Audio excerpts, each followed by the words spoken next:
Hello everyone, in today's video we're diving into the world of Blender, a powerful tool for creating animations, games, and more. What makes Blender so special? It combines tools that are often spread across different software, all in one place. Let's say we're creating an animated movie. Every character and object has its own unique look, shape, and style that tells a story. In Blender, a character is like a 3D model with skin tone as the material, random lighting for mood, and a camera angle to match the scene. Imagine our main character lives in the future. After humanity has been destroyed, his only friend is a robot. To make that feel real, we designed the surroundings, colors, and even the character's body language to reflect that vibe. Here's how the process breaks down. Modeling, creating the basic shapes. Materials, adding textures and colors.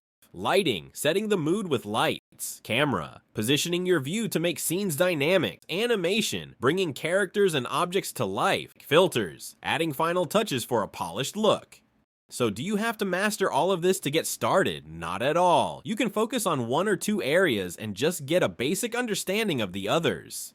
So buckle up. In the next video, we'll start exploring each of these steps one by one. Thanks for watching, and see you soon.